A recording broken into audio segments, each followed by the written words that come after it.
Get ready with me guys. Kanina pa akong kumain na rin po ako at ngayon maglinis ako ng kwarto. Para po't mag-ready na ang ating mga isusuot sa pagligo.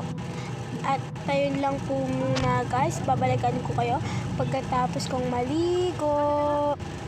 Bye! Tapos na po akong maligo dyan mga ka-guys. At ngayon ay magbibis na po ako.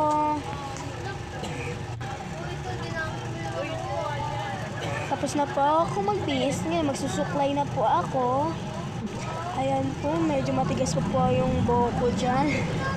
Ayan, nagsuklay na po ako dyan. Medyo matigas po yung buhok ko dyan.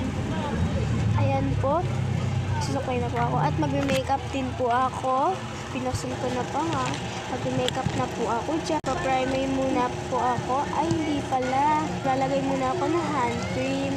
Kasi po, para maging maganda ating kamay. Uy, wala yun. Kaya naglalagay na po ng hand cream dyan. Tignan niyo yung mukha ko. Itim-itim na po. At dyan po sa kwarto. Palahan, sa kwarto. Gusto mo, sa labas. Nagpa-primer na po ako dyan. Ayan. Nilalagay ko na po yun sa mukha ko. Ito pong primer nito ay galing po sa ate ko. Lagay-lagay lang po natin. Ayan.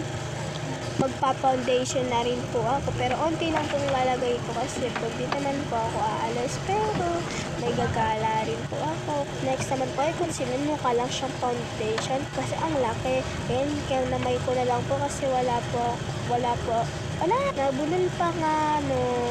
Ayan, nilalagay ko lang po dyan sa mga mukha. Blend na rin po natin. Grabe, ang puti talaga ng concealer na to.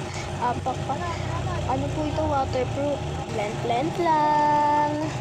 At yan, di po pala yan yung lipstick ko. Ito na lang pong lipstick ang gagamitin ko para pang blush. Kasi po, wala po akong liquid blush. At ayan, mag-powder blush na po ako. Powder blush po yan, nakalagay lang po yan dyan. Medyo nakapalan ko pa nga dyan. At grabe pong mukha yan. Apak kapal, para na si Sasha girl. Uy, ayan, lagay-lagay lang natin yan. Pag ganyan-ganyan pa ako. At yan, mag-highlighter na po ako sa ilong. Dun sa may parte ng mata ko. At sa blush, syempre. At ayan po.